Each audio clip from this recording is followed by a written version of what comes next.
कैसे हैं आप सब? हम आगे दोबारा मिल रहे हैं विद अनदर लेक्चर, जो इसमें हम लोग आज बात करेंगे किस तरह के कूलम्स लॉ पे क्वेश्चंस आते हैं, टाइप्स ऑफ क्वेश्चंस पे। उससे पहले मैं सिर्फ आपसे एक बात बोलूँगा। मैंने ये वेंचर स्टार्ट किया है that because during this period, during these lockdown times, लोग एजुकेशन ईजिली अफोर्ड नहीं कर पा रहे हैं।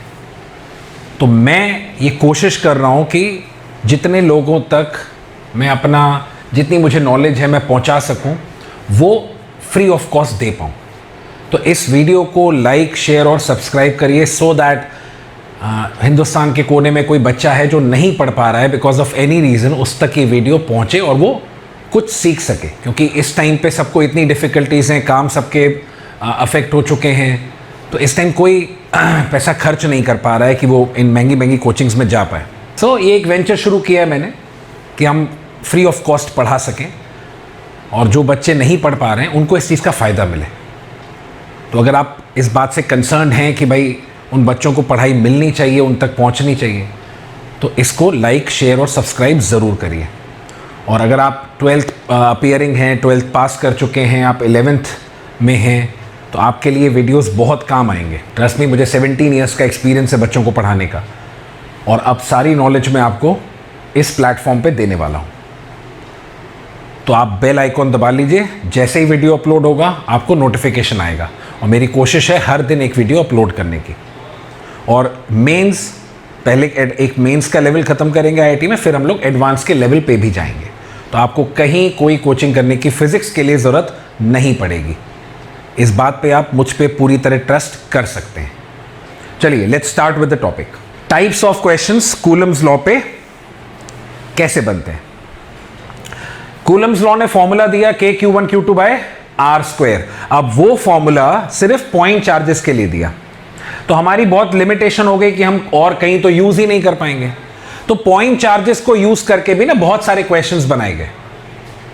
जैसे द फर्स्ट कैटेगरी, जो सबसे पहला टाइप होता है क्वेश्चन का, वो फर्स्ट टाइप होता है जब हमसे किसी चार्ज पे नेट फोर्स निकालने को बोला जाता है। नेट फोर्स मतलब टोटल फोर्स। तो कोई भी एक चार्ज होगा, उसके सराउंडिंग में कुछ चार्जेस रखे होंगे और आपसे बोला जाएगा कि फाइंड द टोटल फोर्स और the net force acting on that charge. कैसे करेंगे ये? 11th अगर आप पास कर चुके हैं, आपको पता है कि फोर्स एक वेक्टर क्वांटिटी है, कैसे ऐड किया जाता है। तो अगर मैं आपसे कभी टोटल पूछता हूं, टोटल मतलब होता है सम। तो अगर एक बॉडी पे बहुत सारे फोर्सेस हैं, तो उस बॉडी पे लगने वाला टोटल फोर्स क्या होगा, यानी नेट फोर्स क्या होगा? सारे फोर्सेस का वेक्टर सम। यानी सारे फोर्सेस को ऐड करेंगे, लेकिन it has to be vector sum. Amount add नहीं करना है कि 2 न्यूटन, 3 न्यूटन, 4 न्यूटन, तो 2 + 3 + 4 नहीं, वो स्केलर ऐसे ऐड होते हैं। वेक्टर एडिशन करना है। तो नेट फोर्स निकालने के लिए बोलते हैं। तो let's start with an example कि मान लीजिए मेरे पास 2 चार्ज हैं और उनके बीच में कुछ डिस्टेंस है r, और यहां पे कहीं पे इनके बीच में एक तीसरा चार्ज रखा है Q। ये सारे मैं पॉजिटिव मान ले रहा हूं। तो आप कॉन्सेप्ट समझ जाएंगे। उसके बाद जब चार्ज का नेचर बदल दिया जाएगा तो वो सवाल उसी कॉन्सेप्ट से होता है।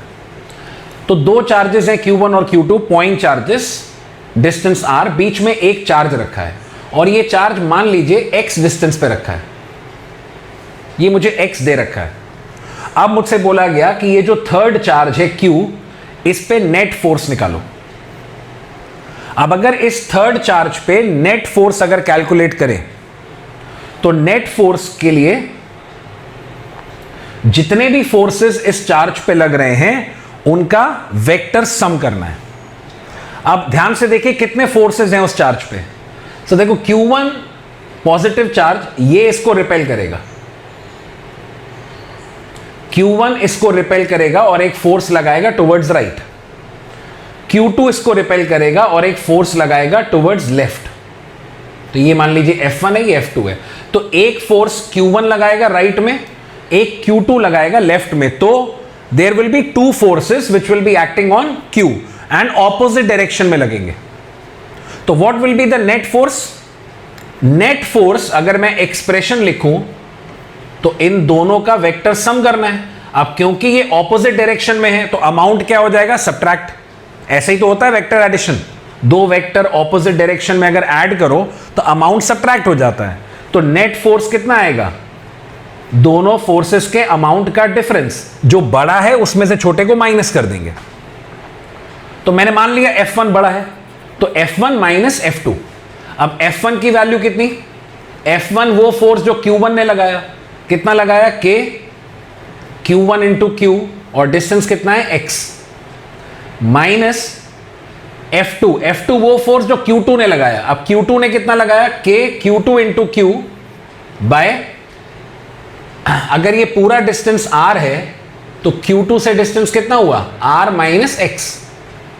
ये पूरा R है, दिस इज X, तो ये R माइनस X. तो Q2 से डिस्टेंस R माइनस X. ये आ जाएगी वैल्यू नेट फोर्स की. बहुत इजी क्वेश्चन था.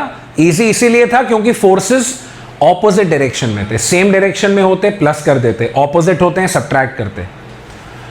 तो अब इस तरह के बहुत सारे क्वेश्चंस बन सकते हैं. यानी मैं आपको यह बोल दूं कि दो चार्जेस हैं Q1 और Q2 और इसमें मैं मान लेता हूं कि एक पॉजिटिव है एक नेगेटिव है.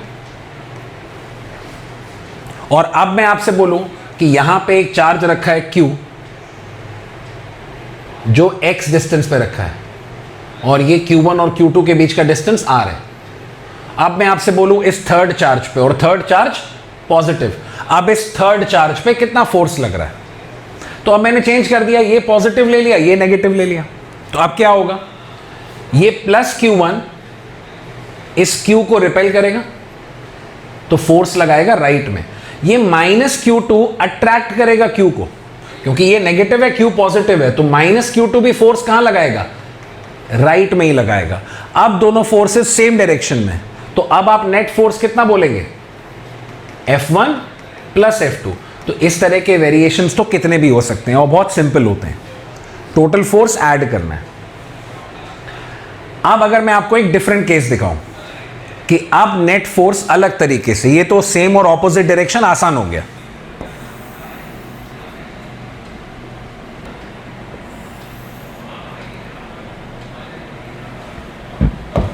ठीक है ना. मान लीजिए ये दो चार्जेस हैं, ये है प्लस Q, ये भी है प्लस Q और यहां पे एक रखा है प्लस Q. राइट. सो मान लीजिए मेरे पास दो चार्जेस Q और Q और इनके बीच में डिस्टेंस R. ये दोनों चार्जेस के बीच में डिस्टेंस R है और ये एक थर्ड चार्ज है. तीनों चार्जेस बराबर ले रहा हूं for easy calculation, that's all. अलग अलग भी हो सकते हैं, अलग नेचर के हो सकते हैं, इसीलिए इतने तरह के सवाल भी बन सकते हैं.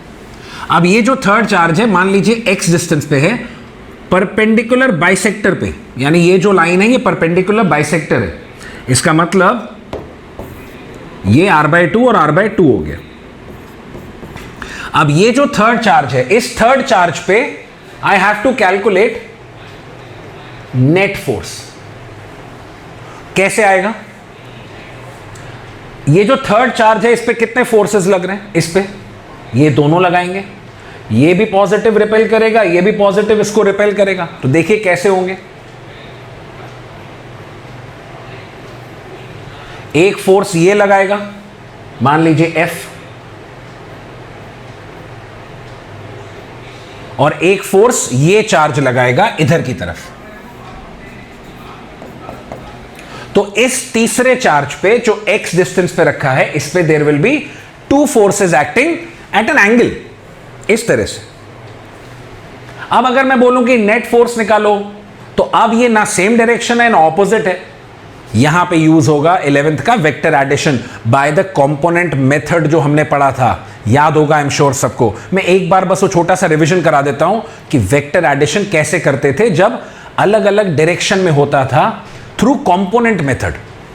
मतलब मेरे पास मान लीजिए दो वेक्टर हैं, तीन हो चार हो, सब एडिशन ऐसे ही होता है. मान लीजिए मेरे पास दो वेक्टर, इनको ऐड करना है, यानी मुझे a प्लस बी की वैल्यू चाहिए। तो vector a plus vector b को मैंने वेक्टर r मान लिया, इनका सम मैंने r मान लिया। Now I will be using component method. तरीके तो और भी होते हैं, याद करिए, under root triangle law, a square plus B square plus 2ab cos थीटा। But the most widely used method is component method of addition of vectors. What we have to do is, इन दोनों vector को अगर add करना है तो इन दोनों को हम रिजॉल्व कर लेंगे in two components, x and y component. मैं मान के चल रहा हूं ये 2D वेक्टर्स हैं, तो इनको मैं रिजॉल्व कर लूंगा दो कंपोनेंट्स में, x और y में। x और y हम चूज करते हैं, हम कोई भी दो परपेंडिकुलर डायरेक्शन में रिजॉल्व करेंगे। वो दो परपेंडिकुलर डायरेक्शन x और y मानी जाती है नॉर्मली, बट कोई भी दो परपेंडिकुलर डायरेक्शन हो सकती है। तो व्हाट आई विल डू, इन सारे फोर्सेस को, इन सारे वेक्टर्स को जिनको भी आपको ऐड करना है, रिजॉल्व देम इनटू कंपोनेंट्स। तो a को रिजॉल्व करेंगे दो कंपोनेंट्स में, एक x में एक y में। तो मान लेते हैं x में ax है, y में ay है। b को रिजॉल्व करेंगे तो b के दो कंपोनेंट्स, एक x में एक y में। तो x में bx और y में by। अब आप क्या करेंगे, अब रिजल्टेंट x में निकालेंगे, रिजल्टेंट y में निकालेंगे। यानी x एक्सिस में नेट कितना हुआ, तो x एक्सिस में देखिए दो कंपोनेंट्स हैं, कंपोनेंट भी तो वेक्टर ही होता है, तो दो वेक्टर है ऑपोजिट डायरेक्शन में, तो रिजल्टेंट x में कितना आएगा, ax माइनस bx या bx माइनस ax, जो बड़ा है उसमें से छोटे को माइनस कर देंगे। ये आपको क्या मिलेगा, रिजल्टेंट x एक्सिस में, यानी ये आपको रिजल्टेंट का x कंपोनेंट मिलेगा। जो रिजल्टेंट है वो भी तो वेक्टर ही है, उसके भी तो दो कंपोनेंट्स होंगे। तो जब आप x में नेट निकालेंगे वो रिजल्टेंट x एक्सिस में है, सब्ट्रैक्ट हो जाएगा, ऑपोजिट डायरेक्शन है। y में देखिए दोनों सेम डायरेक्शन में, तो y में नेट कितना होगा, दोनों का सम। अब अगर आपको rx और ry मिल गया, मतलब आपको x एक्सिस में नेट मालूम है, y एक्सिस में नेट मालूम है, तो जो रिजल्टेंट होगा उसका magnitude will be under root of rx square plus ry square. यानी जो x में रिजल्टेंट उसका स्क्वायर, y में रिजल्टेंट उसका स्क्वायर, होल रूट। इतना ही आसान है। और जो रिजल्टेंट वेक्टर है वो x एक्सिस से कितना एंगल बनाएगा, याद करिए फॉर्मूला पढ़ते थे, y component upon x component. ये सारी वेक्टर की थ्योरी है, बस मैं एक बार आपको रिवाइज करा दे रहा हूं। अब मैं आपको एक छोटा सा ट्रिक बताता हूं कि ऐड करके आंसर क्या आएगा।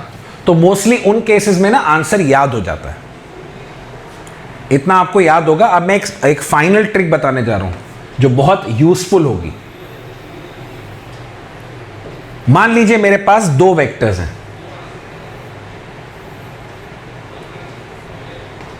ठीक है ना, मान लीजिए दो वेक्टर हैं a और b, और इन दोनों के बीच में एंगल थीटा है, ठीक। दोनों वेक्टर का अमाउंट मैं सेम मान ले रहा हूं, यानी दोनों वेक्टर का अमाउंट बराबर है। तो दो a वेक्टर है, मतलब दोनों वेक्टर्स अलग अलग हैं, इसलिए मैं a और b लिखूंगा, लेकिन दोनों का अमाउंट इक्वल मान रहा हूं मैं, राइट, दोनों का अमाउंट इक्वल है। तो अब इसका आंसर क्या होगा, तो मतलब इसका सम, यानी vector a plus vector b का मैग्नीट्यूड क्या होगा। तो इन दोनों की वैल्यू हम लोग a मान लेते हैं, मतलब मॉड a और मॉड b बराबर है, यानी दोनों वेक्टर्स अलग अलग हैं, वेक्टर अलग अलग हैं, अमाउंट दोनों का सेम है, मतलब दोनों a है, दोनों का मैग्नीट्यूड इज a। वेक्टर अलग अलग है क्योंकि वेक्टर में डायरेक्शन इन्वॉल्व होता है। अब मुझे अगर इसको ऐड करना है तो याद रखिएगा ये बात, अगर दो वेक्टर बराबर मैग्नीट्यूड के हैं और उनका अगर मैं सम कैलकुलेट करूं, तो उन दो वेक्टर का जो सम होगा वो हमेशा एंगल बाइसेक्टर के अलोंग होगा, यहां पे उनका सम आएगा। यानी a प्लस b का सम अगर मैं r वेक्टर मान लूं, तो इन दोनों का सम एग्जैक्टली एंगल बाइसेक्टर के अलोंग होगा, मतलब θ/2 और θ/2। और क्या वैल्यू होगी पता है, यानी दोनों वेक्टर्स के सम का अमाउंट कितना होगा, ये आप चेक कर लीजिएगा, राइट। और ये याद रख लें क्योंकि जल्दी हो जाएगा इससे।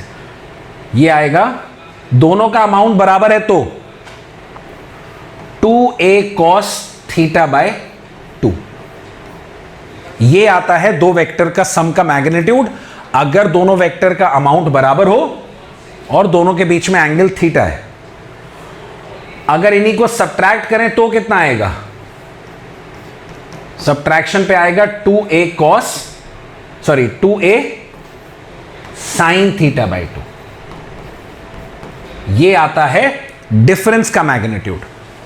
ये हम लोग हाफ एंगल वाले फॉर्मूले ट्रिग्नोमेट्री के यूज करके निकाल सकते हैं। मैथ स्टूडेंट्स को ऑब्वियसली पता होगा, मेडिकल स्टूडेंट्स भी पहले पढ़ते हैं, और जो जिन्होंने बायो ले रखी है वो भी पढ़ेंगे, उन्होंने 11th में पढ़ा होगा। स्टिल अगर मिस हो गया है तो ये मैथमेटिक्स का एक फॉर्मूला होता है cos 2 theta, half angle formula, वहां से ये आता है।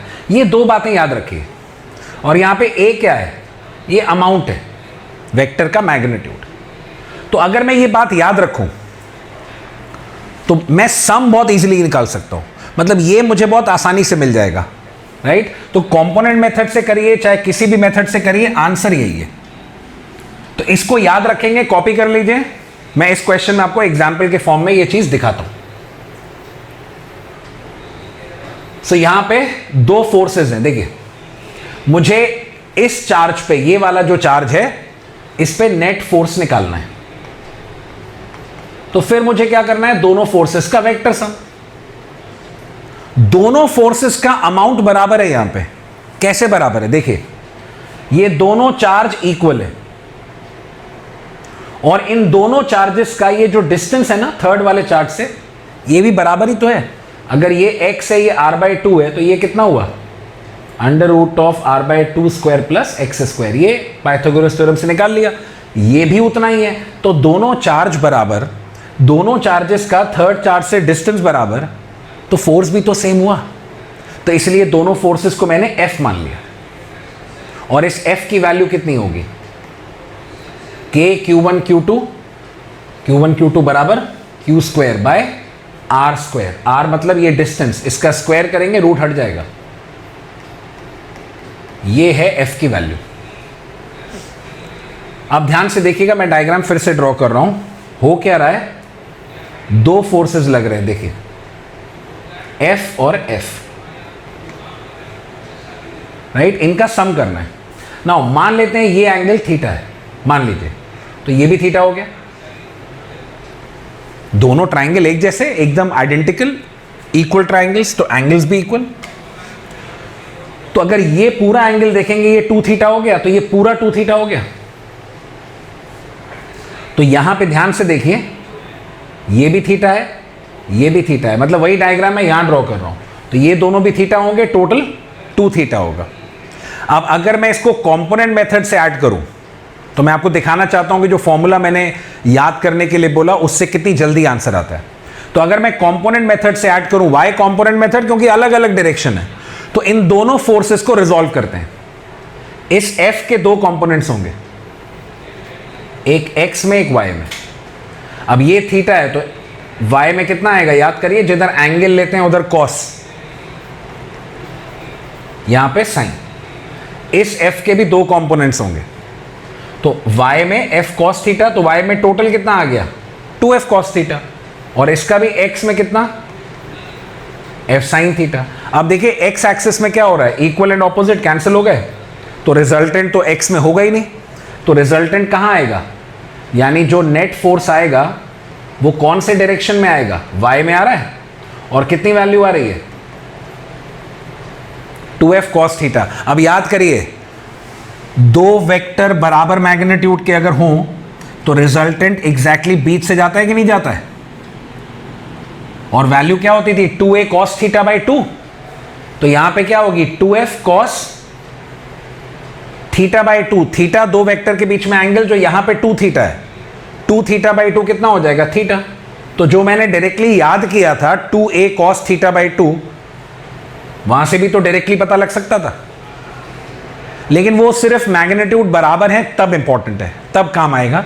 अगर फोर्सेस अलग अलग होते तो फिर यही कंपोनेंट मेथड है, वापस इसी पे आना पड़ेगा। राइट। सो नेट फोर्स की वैल्यू 2F cos थीटा। अब 2F cos थीटा में cos थीटा नहीं मालूम था, cos थीटा तो अज्यूम किया था, तो cos थीटा की वैल्यू रखते हैं। सो 2F, F कितना, k Q square by r by 2 square plus x square into cos theta. cos theta से एनी ऑफ द ट्राइंगल इससे निकाल सकते हैं। cos theta base by hypotenuse, that is x upon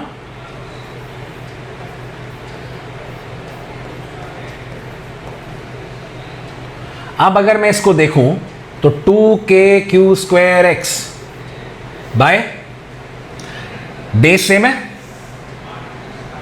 ये power 1, ये power 1/2, समझ गए होंगे। r by 2 square plus X square powers add होती हैं, बेस सेम हो तो पावर हो गई 3/2, आ गया नेट फोर्स। ये है वैल्यू। इसमें बहुत तरह के वेरिएशन पॉसिबल है, मतलब मैं अभी तो चार्ज की वैल्यू बदल दूं, चार्ज का नेचर बदल दूं, पॉजिटिव की जगह नेगेटिव ले लूं, तो डायरेक्शंस में चेंजेस तो आएंगे ही आएंगे। हर बार कंपोनेंट मेथड। तो मान लेते हैं कि भाई दो चार्जेस फिर से r डिस्टेंस पे रखें, ये q लेकिन ये -q, नेचर बदल देते हैं। और अब मान लेते हैं फिर एक थर्ड चार्ज है जो परपेंडिकुलर बाइसेक्टर पे रखा है, वो पॉजिटिव ही है, और ये परपेंडिकुलर बाइसेक्टर है, ये डिस्टेंस x है, ये r/2 और ये r/2 हो गए आधे आधे। और अब मुझसे बोला कि इस चार्ज पे नेट फोर्स बताइए कितना है। तो अब मैंने क्या चेंज किया, मैंने नेचर बदल दिया, एक पॉजिटिव एक negative. Now what will happen, ये वाला चार्ज अभी भी क्या करेगा, रिपेल, राइट, फोर्स F, लेकिन ये क्योंकि नेगेटिव हो गया ये करेगा अट्रैक्ट। तो अब जो दो फोर्सेस लग रहे होंगे वो अभी भी अमाउंट सेम होगा, क्योंकि दोनों चार्ज की वैल्यू तो सेम है और डिस्टेंस अभी भी वही है, root of r/2 square plus X square, अभी भी सेम। तो फोर्स दोनों सेम, वेक्टर दोनों सेम, और अब इनका जो सम होगा, यानी अब इस पे नेट फोर्स कितना होगा, तो फिर मुझे इन दोनों को ऐड करना है, कंपोनेंट मेथड से ऐड करेंगे। तो फिर फोर्स को रिजॉल्व करिए इसको, तो ये फोर्स के दो कंपोनेंट्स आएंगे, देखिए। अच्छा, ये दोनों एंगल्स मान ले थीटा, तो अगर ये थीटा है तो ऑपोजिट एंगल ये भी थीटा है।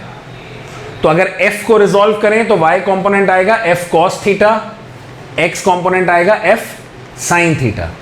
ये वाला फोर्स देखिए, इसके भी दो कंपोनेंट्स, एक x में एक y में, और ये भी थीटा है, तो इधर y में कितना होगा, f cos थीटा, x में f sin थीटा, तो x में टोटल 2f sin थीटा। तो y वाले देखिए कंपोनेंट्स इक्वल एंड ऑपोजिट हैं, कैंसिल हो गए। अब रिजल्टेंट कहां आएगा, x एक्सिस में। ये एक फायदा है कंपोनेंट मेथड का। कंपोनेंट मेथड आपको डायरेक्शन भी देता है। याद करिए वो बेसिक फॉर्मूला अंडर रूट वाला वेक्टर एडिशन का, वो सिर्फ अमाउंट देता था, डायरेक्शन मुझे ट्रायंगल लॉ से फिर निकालना पड़ता है। कंपोनेंट मेथड जब आपको कंपोनेंट्स देता है ना, तो आपको एंगल tan थीटा वाले फॉर्मूले से पता लग जाता है।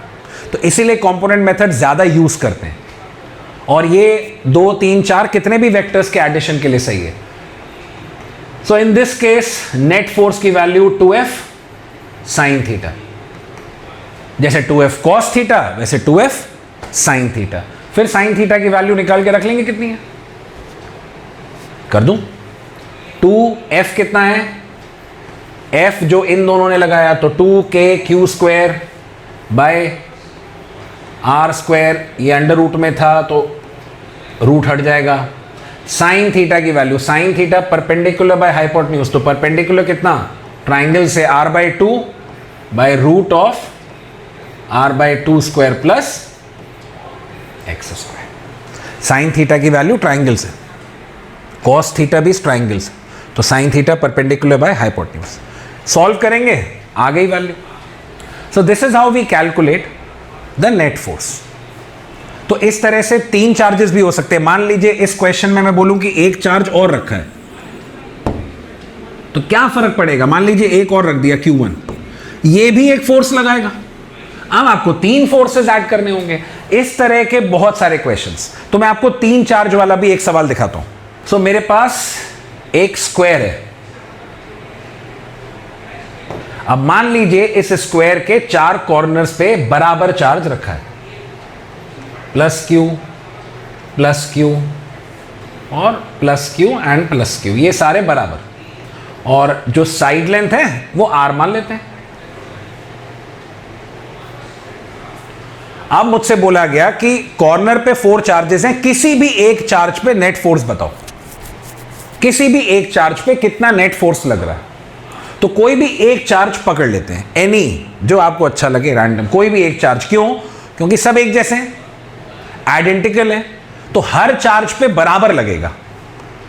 तो किसी भी एक चार्ज को देखते हैं कितना फोर्स है, ठीक है ना। आइए इसको पकड़ते हैं, ये वाला जो चार्ज है इसको देखते हैं, इस पे कितने फोर्सेस लगेंगे। सी अगर मैं इस चार्ज को देखूं तो बाकी 3 चार्जेस लगाएंगे, तो किसी भी एक चार्ज पे there will be 3 forces acting, क्योंकि 4 नहीं लगेंगे। अपना जो चार्ज है वो खुद पे नहीं लगा सकता ना, बाकी चार्जेस दूसरे चार्जेस पे लगाते हैं। सो इस चार्ज पे ये तीनों लगाएंगे। So there will be 3 forces. कैसे? ये वाला चार्ज एक फोर्स लगाएगा F डाउनवर्ड्स, ये वाला चार्ज एक फोर्स लगाएगा राइट में, देखिए सब रिपेल कर रहे हैं, और एक ये लगाएगा जो बहुत दूर रखा हुआ है डायगोनली ऑपोजिट, देखिए ये भी तो एक लगाएगा। लेकिन इंपॉर्टेंट बात क्या है, ये चार्ज और ये चार्ज बराबर लगाएंगे फोर्स, क्योंकि ये दोनों चार्जेस बराबर डिस्टेंस पे हैं, लेकिन ये वाले का डिस्टेंस अलग है, तो इसका फोर्स मैं अलग मानूंगा F1। एक बार वैल्यू लिख लेते हैं कि F कितना है, F1 कितना है। तो F इन दोनों ने जो लगाया वो मैंने F माना है, कितना होगा KQ² बाय R²। F1 कितना होगा जो इस चार्ज ने लगाया, और ये डिस्टेंस कितना है, डायगोनल, यानी डिस्टेंस डायगोनल के बराबर हो जाएगा, that is R√2। So KQ² bye R√2 का होल स्क्वायर कितना आएगा, 2R²। अब मुझे नेट फोर्स निकालना है, तो देखिए मेरे पास 3 फोर्सेस हैं, इन तीनों फोर्सेस को मुझे ऐड करना है। इन तीनों फोर्सेस को मुझे ऐड करना है। कैसे करेंगे? अब देखिए कैसे करते हैं।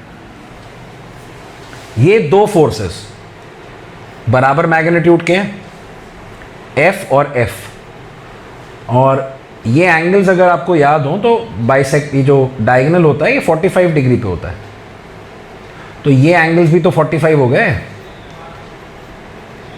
तो आप ध्यान से देखिए, ये दोनों फोर्सेस F और F ये बराबर मैग्नीट्यूड के, इनके बीच में एंगल कितना, 90। तो इन दोनों का सम, इसका और इसका सम एंगल बाइसेक्टर के अलॉन्ग होगा। यही सीखा था हमने, 2 वेक्टर्स का जो सम होता है अगर अमाउंट बराबर हो तो रिजल्टेंट उनके एंगल बाइसेक्टर एकदम बीच में होता है। तो इन दोनों का सम F और F का एग्जैक्टली बीच में आएगा।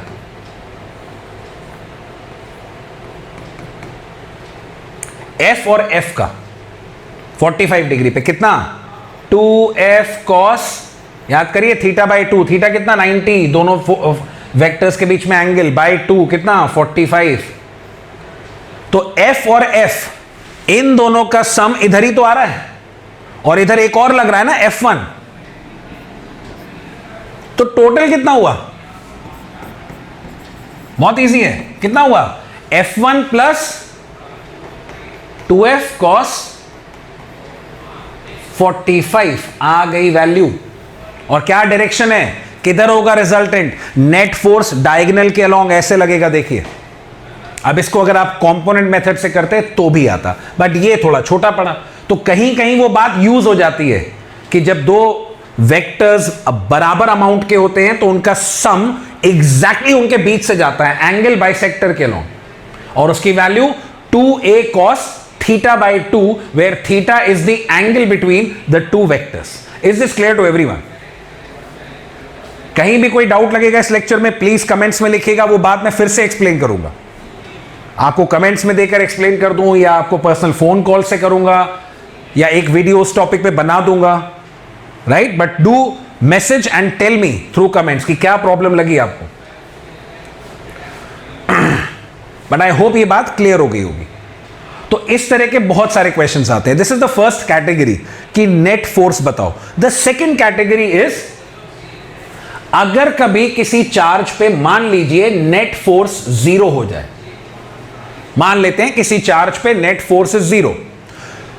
क्या मतलब हुआ इसका? कभी भी किसी बॉडी पे नेट फोर्स अगर 0 होता है तो आप सबको पता है वो बॉडी इक्विलिब्रियम में आ जाती है। So there are questions which are based on equilibrium. Equilibrium कब आता है? जब नेट फोर्स 0 होता है। सो इक्विलिब्रियम में कोई पार्टिकल कब आता है और उस पे क्वेश्चंस कैसे बनते हैं, आइए देखते हैं। नाउ मान लीजिए मेरे पास दो चार्जेस हैं,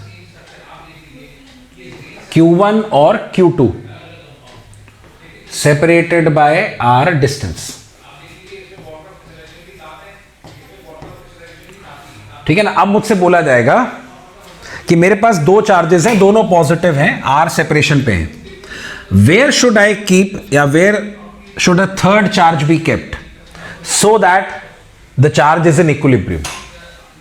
मतलब जो एक तीसरा चार्ज मैं कहां पे रखूं और अलोंग द लाइन जॉइनिंग, इस लाइन के अलोंग कहां पे रखूं एक तीसरा चार्ज कि वो इक्विलिब्रियम में हो। सो तीसरा चार्ज कहां पे रखें? सी मान लेते हैं कि वो तीसरा चार्ज Q है और वो मैंने यहां पे x डिस्टेंस पे रखा, Q1 से x डिस्टेंस पे। क्वेश्चन भी यही है, where should a third charge be kept, मतलब डिस्टेंस बताना है, पोजीशन। तो मान लेते हैं Q1 से x डिस्टेंस पे रखा, तो Q2 से डिस्टेंस r माइनस x।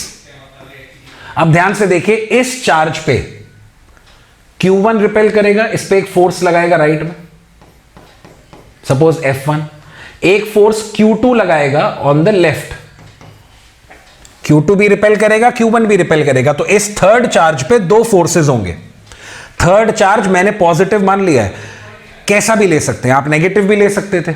मैं आपको दिखाता हूं कि इक्विलिब्रियम जहां पे होगा वो इस बात पे डिपेंड ही नहीं करेगा कि थर्ड चार्ज कैसा लेते हैं।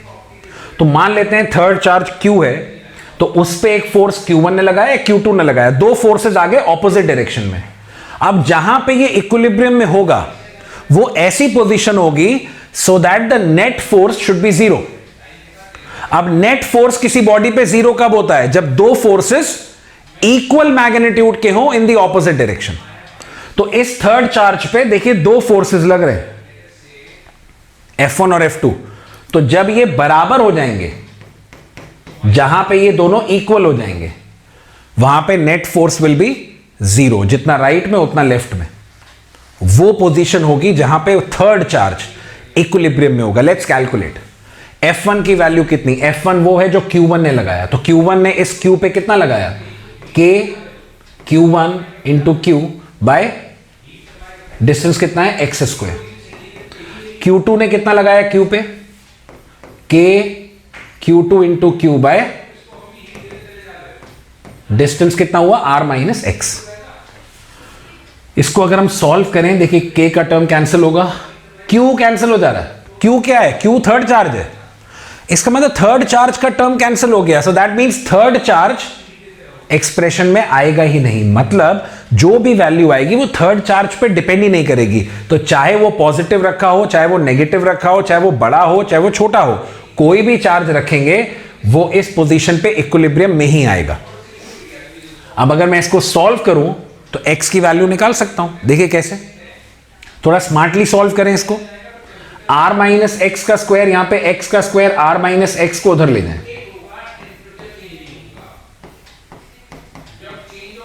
देखिए ऐसे लिख सकते हैं, r minus X upon X, ये root of Q2 by Q1 हो जाएगा। लेकिन प्लस माइनस याद करिए, जब भी अंडर रूट लेते हैं तो दो साइन आते हैं, प्लस और माइनस। यहां से एक बार प्लस साइन लेंगे, एक बार माइनस साइन लेंगे, तो Q की x की दो वैल्यूज आएंगी। सो जो पॉजिटिव वैल्यू आएगी that is the answer. So that is the position जहां पे third charge when it is kept will be in equilibrium. So this is a type of question जहां पे इक्विलिब्रियम मिलता है। सो आइए देखते हैं इक्विलिब्रियम के दूसरे एग्जांपल्स और क्वेश्चंस किस टाइप के बनते हैं। अब सपोज करिए मैं एक चार्ज पॉजिटिव ले लूं प्लस Q1 और एक चार्ज है माइनस Q2, मतलब एक पॉजिटिव है और एक नेगेटिव है, और मैं आपसे पूछता हूं कि where should a third charge now be kept so that वो चार्ज इक्विलिब्रियम में हो। सो अब तीसरा चार्ज फिर कहां पे रखें, और मुझे रखना कहां है, अलोंग द लाइन ज्वाइनिंग, इसी लाइन में कहीं पे। अब अगर मैं देखूं तो अगर मैं इनके बीच में कोई एक थर्ड चार्ज रखूं, और कैसा भी मान लीजिए, मैंने पॉजिटिव मान लिया, तो अब देखिए इस थर्ड चार्ज को ये Q1 देखिए रिपेल करेगा, दोनों पॉजिटिव रिपेल करेगा, Q2 नेगेटिव है, ये इस Q को अट्रैक्ट करेगा, तो Q2 फोर्स कहां लगाएगा, राइट में। तो इस थर्ड चार्ज पे दोनों फोर्सेस एक ही डायरेक्शन में लगेंगे। इसका मतलब क्या है, नेट फोर्स जीरो हो ही नहीं सकता अगर एक ही डायरेक्शन में दो फोर्सेस लग रहे हैं। जीरो होने के लिए दो फोर्सेस को इक्वल एंड ऑपोजिट होना पड़ता है, तो ये दोनों फोर्सेस एक ही डायरेक्शन में, यहां पे इन दोनों के बीच में ऐसा हो ही नहीं सकता है। अब दूसरी पॉसिबिलिटीज क्या है भाई, इस लाइन में और भी तो जगह है, देखिए यहां पे मान लीजिए मैंने इधर रखा Q1 के लेफ्ट में इधर, तो यहां पे अगर रखें देखिए क्या होगा, थर्ड चार्ज प्लस Q, तो यहां पे ये वाला जो Q1 है देखिए इसको रिपेल करेगा, एक फोर्स लगाएगा F1 मान लीजिए, ये माइनस Q2 है ना, ये माइनस Q2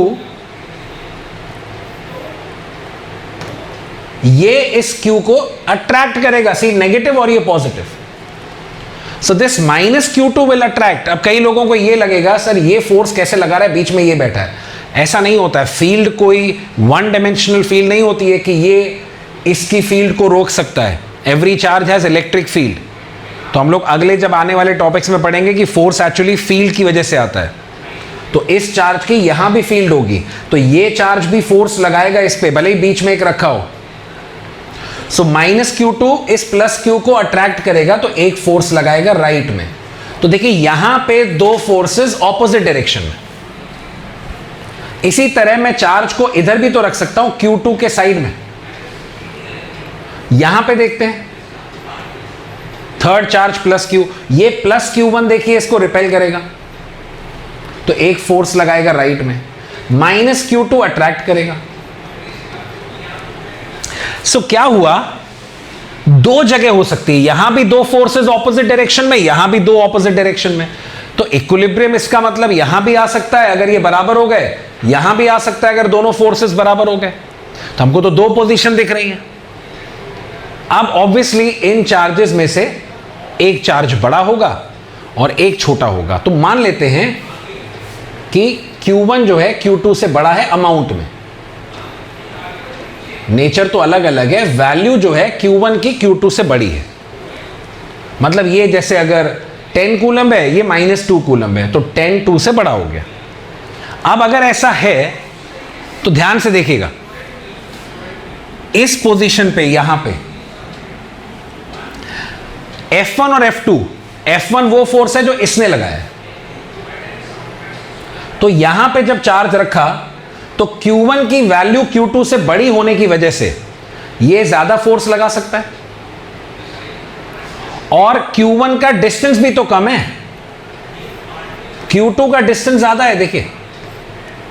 तो इस पॉइंट पे Q1 ऑलरेडी बड़ा है, तो जो चार्ज बड़ा है वो ज्यादा फोर्स लगा सकता है, और वो पास में भी है, उसका डिस्टेंस भी कम है इस चार्ज से। तो दो फैक्टर्स की वजह से, जितना पास में उतना ज्यादा फोर्स, दो फैक्टर्स की वजह से Q1 ज्यादा फोर्स लगाएगा यहां पे Q पे, और Q2 क्योंकि वैल्यू भी कम चार्ज की और डिस्टेंस भी ज्यादा, तो दोनों फैक्टर्स की वजह से Q2 का फोर्स हमेशा कम होगा। यहां पे फोर्स दो ही फैक्टर पे डिपेंड करता है, चार्ज की वैल्यू पे और R² पे। तो तीसरा चार्ज तो सेम है।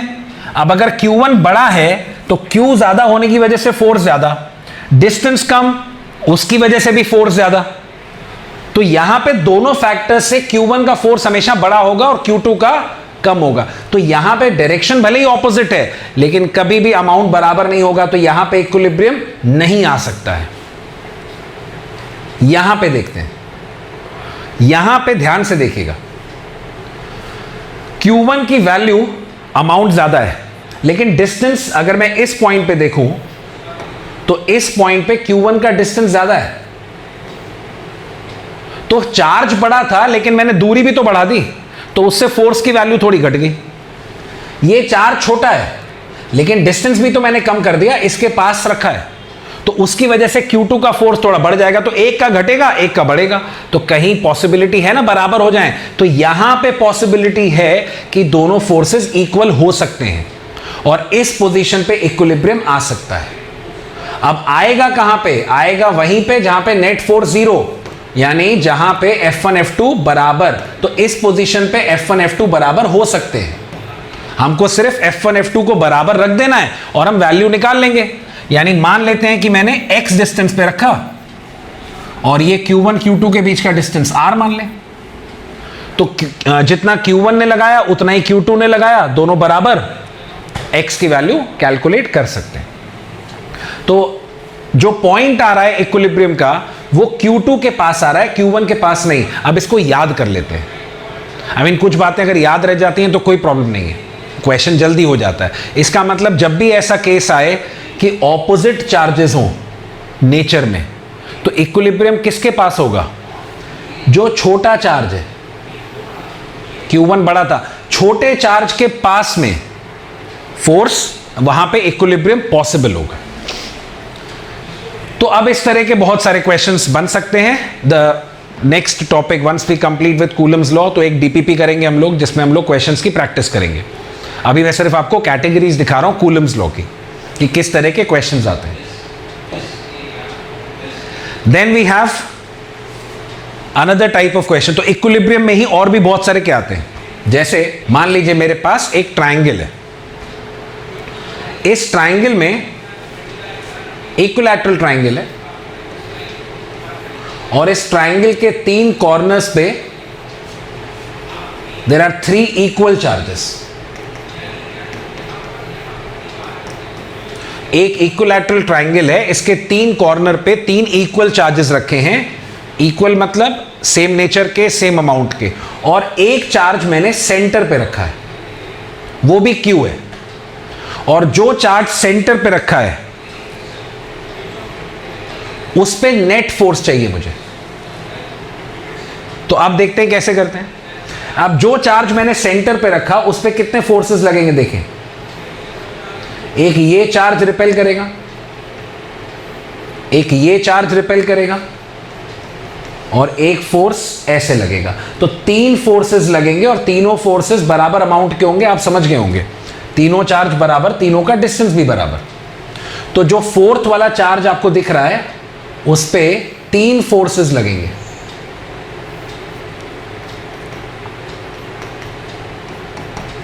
इस तरह से। और अब मुझे इन तीनों का वेक्टर सम चाहिए, मतलब मुझे नेट फोर्स चाहिए। तो अब ध्यान से देखिएगा, इक्विलैटरल ट्राइंगल है, ये पूरा एंगल 60 होगा, मतलब ये 30 और ये 30। अब देखिए, अगर ये 30 है, ये 90 है, तो ये कितना हुआ? 60। ये भी कितना होगा? 60। तो ये सारे 60 हैं, मतलब ये 60, ये वाला 60, ये भी 60, ये 60, ये सारे 60। तो ये देखिए, ये पूरा 120, ये पूरा 120 हो जाएगा, ये पूरा 120 हो जाएगा। ऐसे फोर्सेस लग रहे होंगे। अब मुझे अगर नेट फोर्स निकालना है तो फिर मैं वही सोचूंगा, क्या करना है? कंपोनेंट मेथड, यानी कंपोनेंट मेथड से ऐड किया जाए। तो सारे फोर्सेस को रिजॉल्व करते हैं। अब देखिए, ये वाले फोर्स को रिजॉल्व करने की जरूरत नहीं है, ये वाई एक्सिस में, इसको रिजॉल्व करने की जरूरत नहीं है। इन दोनों फोर्सेस को रिजॉल्व करें। तो मैंने क्या किया, मैंने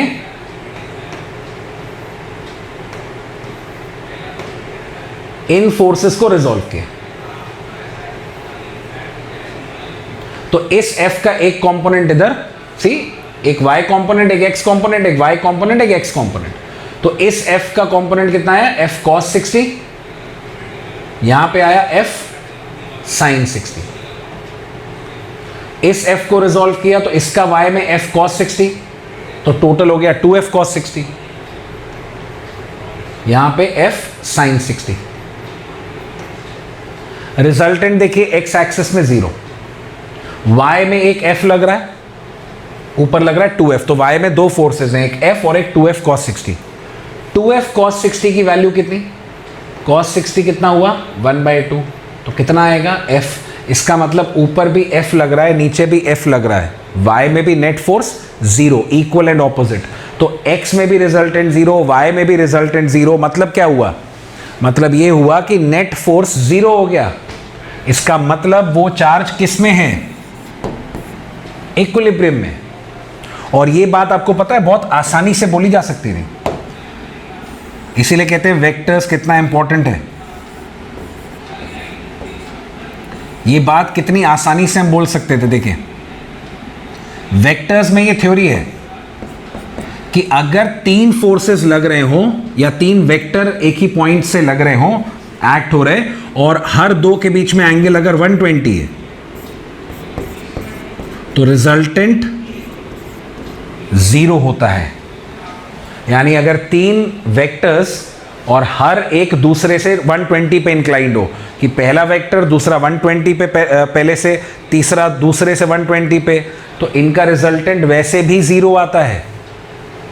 सो ये अगर हमको पता था ना, हम डायरेक्टली बता सकते थे, बट लेट्स कंपोनेंट मेथड से भी हम लोग कर सकते हैं। सो हम लोग एक बात याद कर सकते हैं कि इसका मतलब इक्विलैटरल ट्राइंगल के सेंटर पे कोई चार्ज रखा हो और कॉर्नर पे सारे इक्वल रखे हो, तो सेंटर वाला इक्विलिब्रियम में है। अब आप सेंटर पे नेगेटिव रख दीजिए, वो भी इक्विलिब्रियम में रहेगा। इसी तरह अगर मैं एक स्क्वायर ले लूं, अगर मैं एक स्क्वायर ले लूं,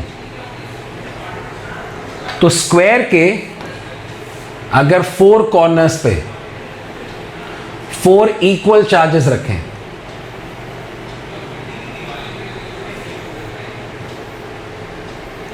अगर स्क्वायर के 4 कॉर्नर्स पे 4 इक्वल चार्जेस अगर रखें, और यहां पे मैं सेंटर पे एक चार्ज रख दूं, और इस पे अगर मैं नेट फोर्स निकालूं कि जो सेंटर पे चार्ज रखा है उस पे नेट फोर्स बताइए, तो देखो ये वाला चार्ज इसको इधर रिपेल करेगा, ये वाला ऑपोजिट रिपेल करेगा, ये दोनों के जो फोर्सेस है देखिए कैंसिल हो जाएंगे।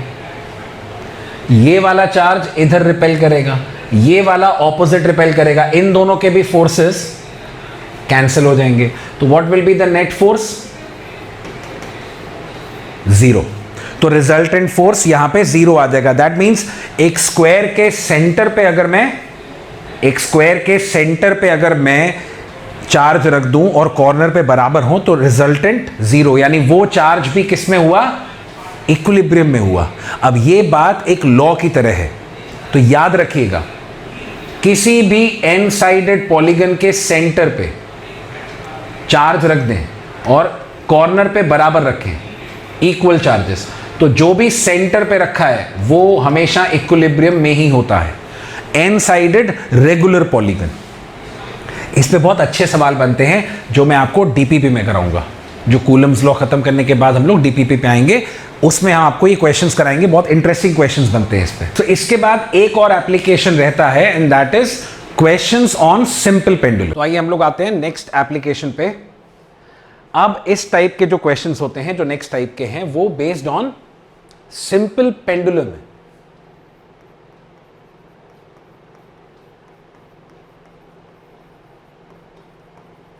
सिंपल पेंडुलम,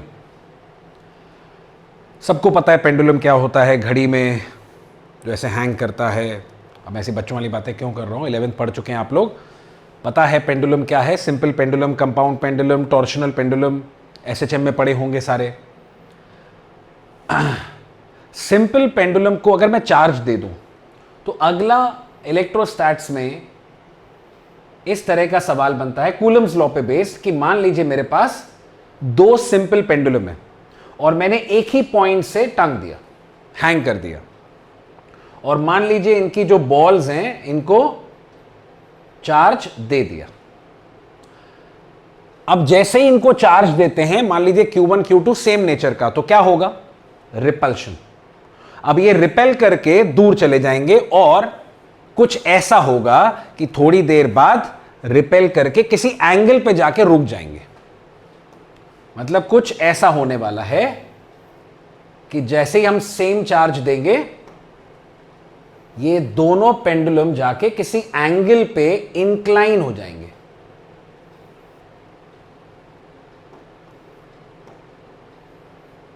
ठीक है ना? अब ये बॉल्स मैं आपको बड़ी साइज की दिखा रहा हूं, एक्चुअली ये बॉल्स छोटे साइज की है। मतलब इनका साइज हम लोग अभी कंसिडर नहीं कर रहे हैं, वरना ये सिंपल पेंडुलम नहीं रहेगा। तो हम लोग इनको बहुत छोटे पार्टिकल्स मान रहे हैं, बॉल्स की जगह छोटी छोटी बॉल्स मानिए। मतलब अगर ये चार्ज दे दें तो इनको पॉइंट चार्ज की तरह ट्रीट कर सकते हैं। तो मान लीजिए मेरे पास दो पेंडुलम, दोनों की बॉल्स को मैंने चार्ज दे दिया, Q1 और Q2। अब क्या होगा? रिपल्शन की वजह से ये दोनों किसी एंगल पे जाके इंक्लाइन हो जाते और किसी एंगल पे जाके रुक जाएंगे। भाई रिपेल हुआ, दूर गए, थोड़ी देर बाद एक एंगल पे जाके रुक जाएंगे। जहां रुकेंगे, मान लीजिए दोनों किसी एंगल पे जाके रुक गए फ्रॉम वर्टिकल, कुछ एंगल ये बनाएगा, कुछ ये बनाएगा। जहां पे रुकेंगे वहां पे मैं बोल सकता हूं कि वहां पे दोनों बॉल्स इक्विलिब्रियम में होंगे। कई लोग बोलेंगे रेस्ट पे होंगे, तो रेस्ट पे भी हैं तो भी इक्विलिब्रियम में ही है। सो बेसिकली दोनों जाके रुक जाएंगे किसी एंगल पे। अब अगर इन दोनों बॉल्स के मासेस इक्वल है, दोनों बॉल्स के मासेस अगर इक्वल है, तो ये दोनों एंगल बराबर बनेंगे। अगर मासेस अलग अलग हैं तो एंगल्स इक्वल होंगे। चार्ज अलग अलग हो सकता है, चार्ज से कोई फर्क नहीं पड़ता है।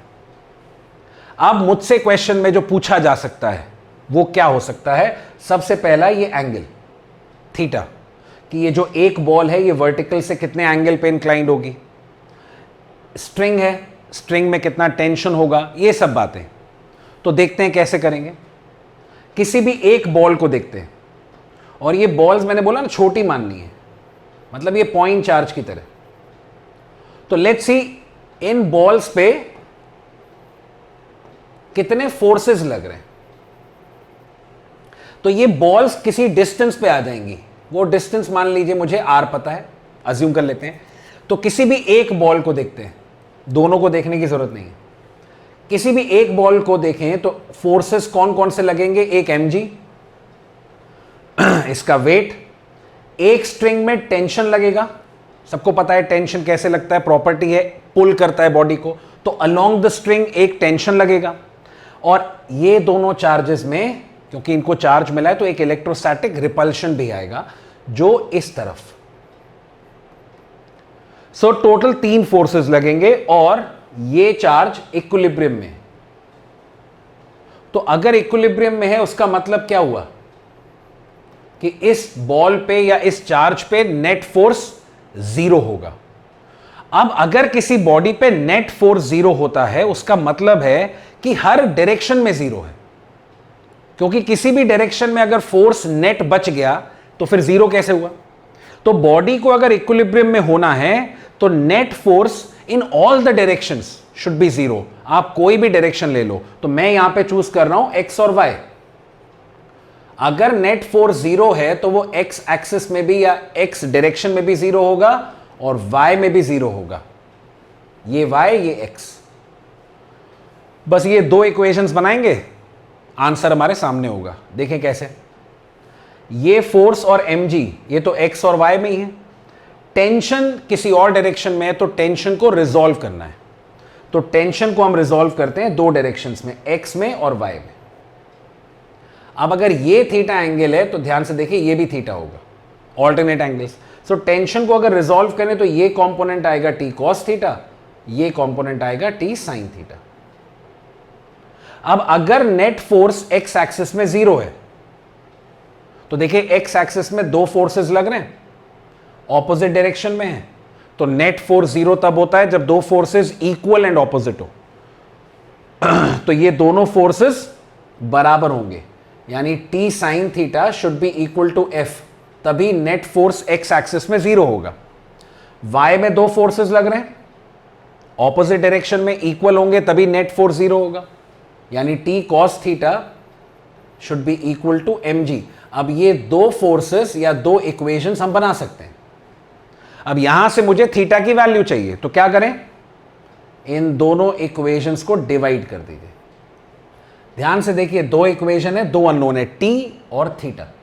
सो इनको डिवाइड करते हैं।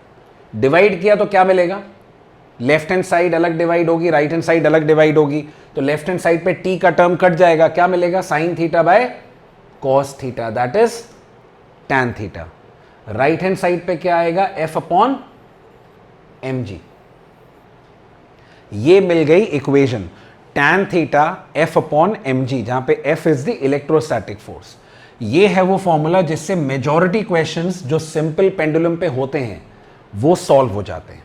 तो अगर मुझे ये एफ पता है, वेट पता ही होगा, टैन थीटा की वैल्यू कैलकुलेट कर सकते हैं।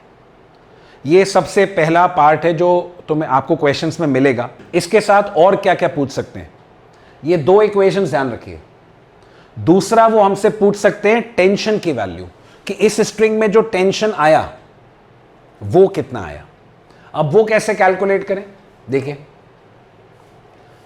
दो इक्वेशंस हमने यूज करी है, टी साइन थीटा एफ और टी कॉस थीटा mg। ये दो इक्वेशंस हमने बनाई थी, इसमें दो अननोन थे, एक टी और एक थीटा। अब इन दोनों इक्वेशंस को अगर मुझे टेंशन निकालना है तो एक तरीका क्या है, इन दोनों इक्वेशंस को स्क्वायरिंग एंड एडिंग, मतलब दोनों इक्वेशंस को स्क्वायर कर दें और ऐड कर दें। तो देखिए क्या होता है, स्क्वायर कर दिया दोनों को और ऐड कर दें, तो लेफ्ट हैंड साइड पे T square sine square theta plus T square cos square theta, तो टी स्क्वायर कॉमन ले लेंगे, sine square theta plus cos square theta मिलेगा। समझ गए होंगे सब लोग ये वैल्यू कितनी होगी।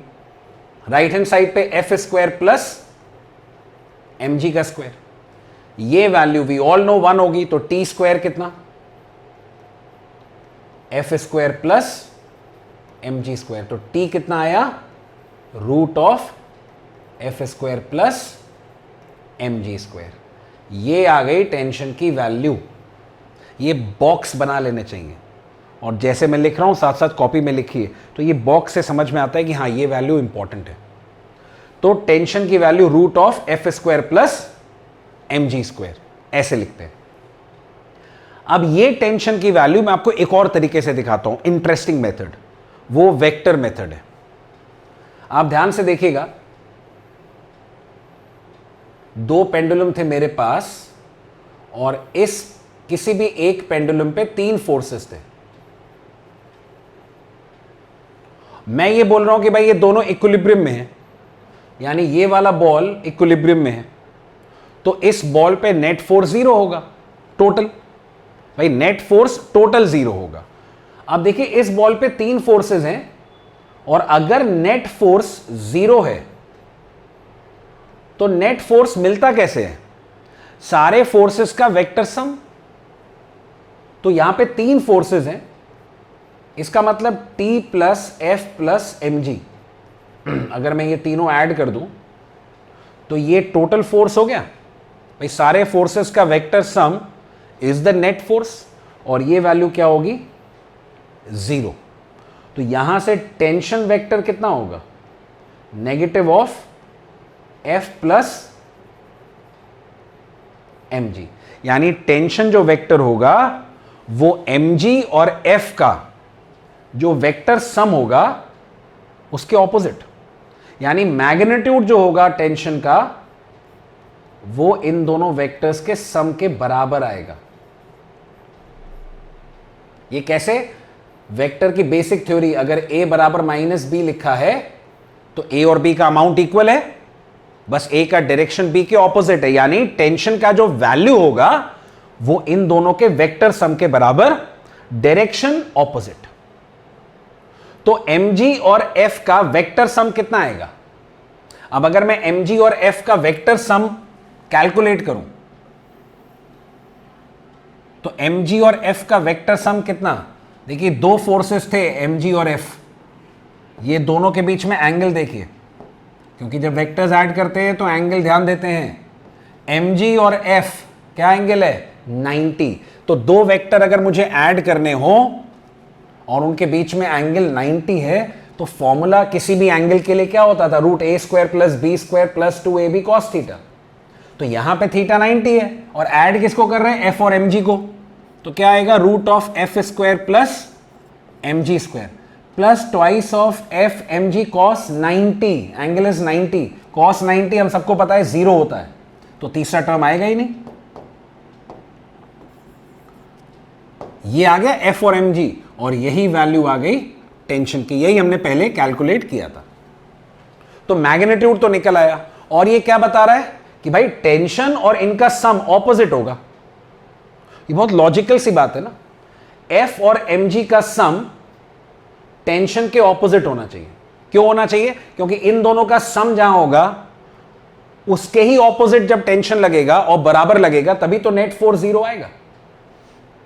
तो डायरेक्शन भी पता लग रहा है, वो वैसे भी मालूम था स्ट्रिंग के अलोंग, और मैग्नीट्यूड भी मिलता है। तो ये भी एक अच्छा तरीका है टेंशन कैलकुलेट करने का। तो either they are concern about tension और द एंगल, या फिर कभी कभी क्या करेंगे, इस फॉर्मूले में एंगल दे देंगे, मास दे देंगे बॉल का, और आपसे ये डिस्टेंस पूछेंगे। तो दो चार्जेस, दो पेंडुलम वाली जो बॉल है उनके बीच का डिस्टेंस तो कैसे निकालेंगे, अगर मुझे एंगल पता है, मास पता है, एफ निकाल लेंगे, और एफ जो है इलेक्ट्रोस्टैटिक फोर्स है कितना होगा, के Q1 Q2 bye are square, वहां से आर की वैल्यू कैलकुलेट कर लेंगे। This is how it is done.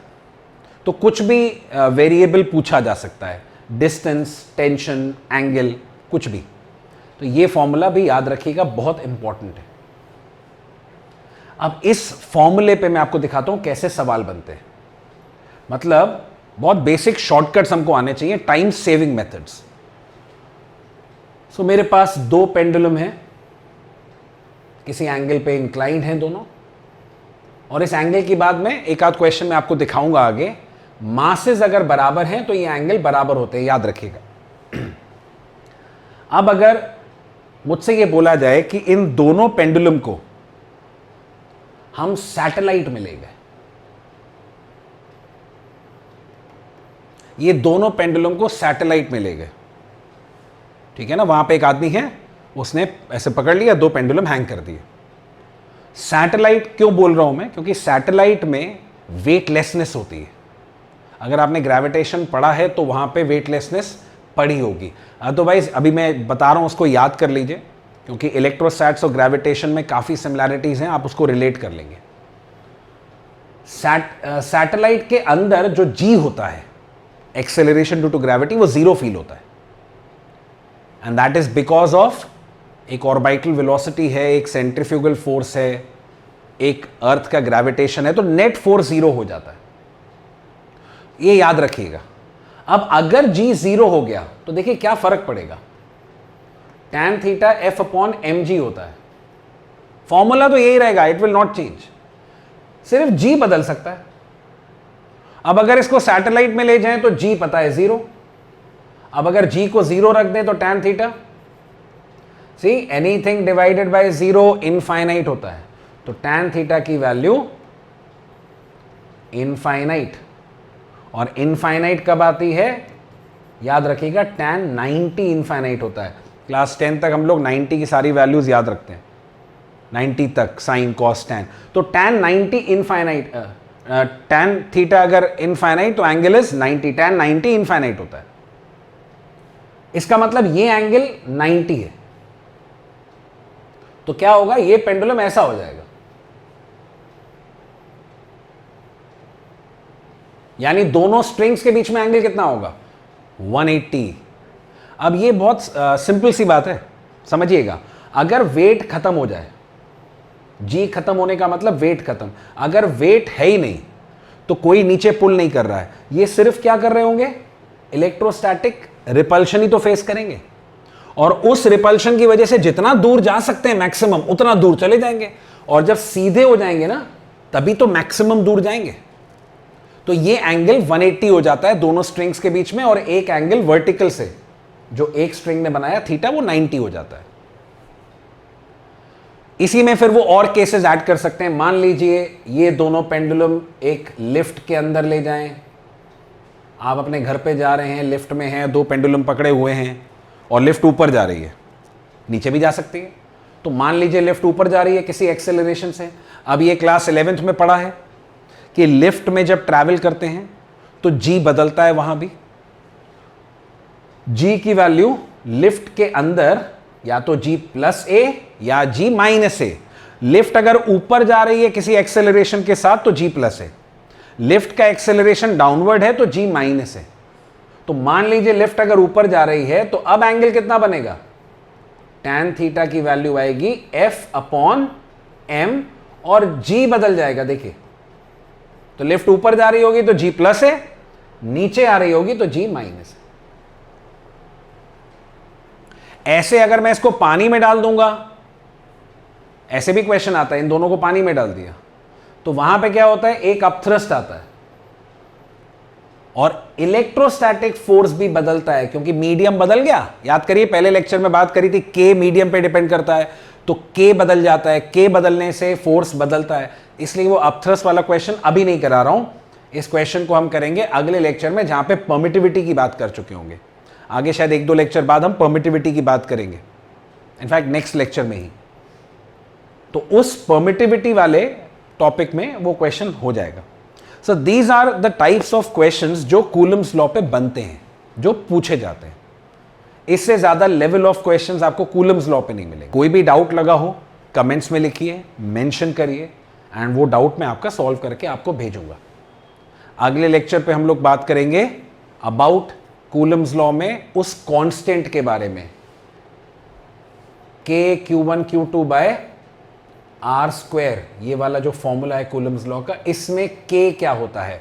सो बहुत इंपॉर्टेंट है k को समझना कि k होता क्या है, बहुत लोगों को ये नहीं पता होता है। So this is very important and मिलेंगे आपसे नेक्स्ट लेक्चर में। चलिए, thank you so much, take care everyone. घर पे रहिए, बाहर अभी नहीं निकलिए, टाइम ऐसा नहीं चल रहा है कि आप बाहर निकलें। अपना ख्याल रखिए। नेक्स्ट टर्न पे मिलते हैं with the constant, the value of constant. Thank you.